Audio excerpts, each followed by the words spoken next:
In case ఒకవేళ అధమ పక్షంలో ఇదేమన్నా కార్యరూపం దాలిస్తే అప్పుడు ఇండియాకి స్ట్రాటజిక్గా గెయిన్స్ లాసెస్ ఏముంటాయంటారు? ఇప్పుడు G20 ఉన్నది. G20లో మనం ఉన్నాము.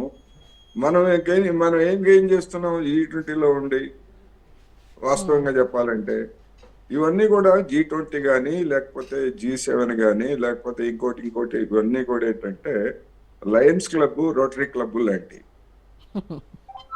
అక్కడ రకరకాల వాళ్ళు వచ్చి చేరుతుంటారు. చేరి వాణిజ్య లావాదేవీల గురించి లేదా ఇతరత్ర సంబంధాల గురించి మాట్లాడుకుంటారు. అంతేగాని అవి వాటికి ఏవి చట్టబద్ధంగా ఎక్కడ ప్రపంచంలో WTO మాదిరో లేకపోతే ఐరాష్ట్ర సమితి మాదిరో అటువంటి చట్టబద్ధత ఏమీ లేదు. ఇవన్నీ కూడా ఏంటంటే ఒక క్లబ్బులు లాంటివి.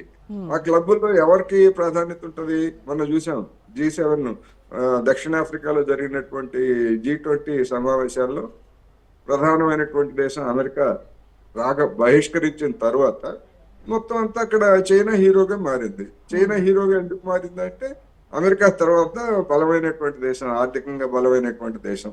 పెట్టుబడులు కావాలంటే చైనా కావాలా? భారతదేశం పెట్టుబడులు ఇచ్చేటువంటి పరిస్థితిలో ఉందా? లేదు.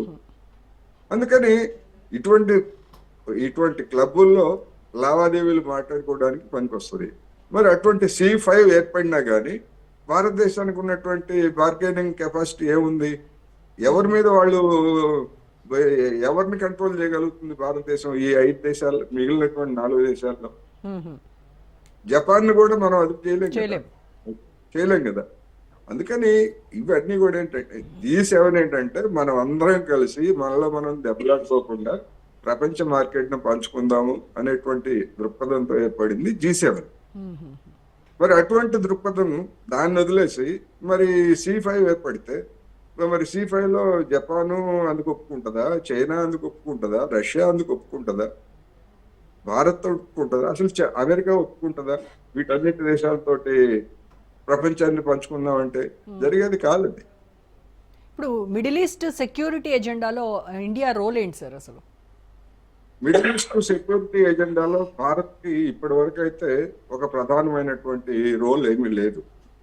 ఎందుకు అంటే ఇరాన్ అదేవిధంగా సౌదీ అరేబియా మధ్య సంబంధాలు ఒక 2 ఏళ్ల క్రితం వరకు ఉప్పు నిప్పుగా ఉండేవి.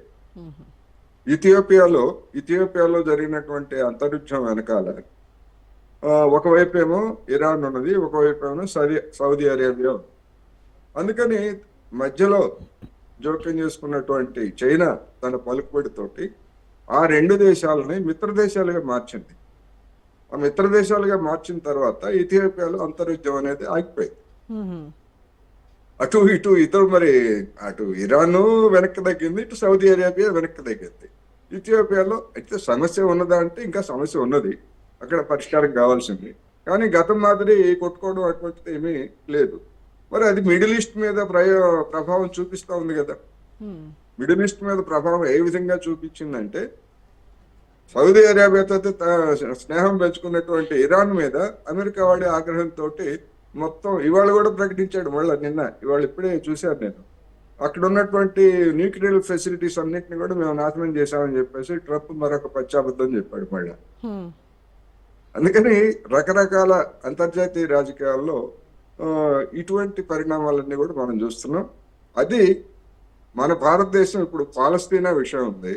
పాలస్తీనా విషయంలో మిడిల్ ఈస్ట్ లో పాలస్తీనా అనేటువంటిది వాళ్ళ ప్రధానమైనటువంటి సమస్య కదా. ఇంతవరకు ఇజ్రాయెల్ని ఖండించిందా? గాజాలో ఆ విధమైనటువంటి మారణకాండ జరుపుతూ ఉంది.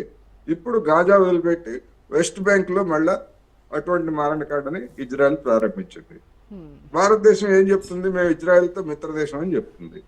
మరి పాలస్తీనాకి మొట్టమొదటి నుంచి సపోర్ట్ చేస్తున్నటువంటి భారతదేశం ఇజ్రాయెల్కి మిత్రదేశం అంటే ఇజ్రాయెల్ని సమర్థిస్తున్నట్ట, పాలస్తీనాని సమర్థిస్తున్నట్ట?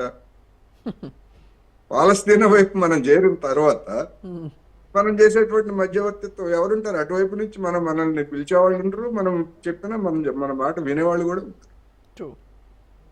అందుకని ఏ సంక్షోభంలో అయినా చూడండి, మన పాత్ర ఏమీ లేదు. ఉక్రెయిన్ సంక్షోభంలో మనం చేసింది ఏమి లేదు, గాజా సంక్షోభంలో మనం చేసింది ఏమీ లేదు, ఏ సంక్షోభంలో కూడా మనం చేసింది ఏమి లేదు. చివరికి ఆపరేషన్ సింధూర్ లో కూడా మనం ఒక అపప్రదని మూట కట్టుకున్నాం కదా, నేను చెప్తే ఆపేశారు అని చెప్పేసి ట్రంప్ అవును. పదే పదే పదే చెప్తున్నాడు కదా. Hmm. అందుకని మన రోలు మనం చెప్పుకోవడమే మన విశ్వగురు, ప్రపంచానికి మనం పాఠాలు చెప్తామని.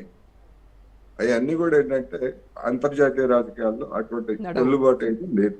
Right. Thank you so much Koteswara గారు. రైట్, ఇది వాళ్ళ special debate. Stay tune to Raj news.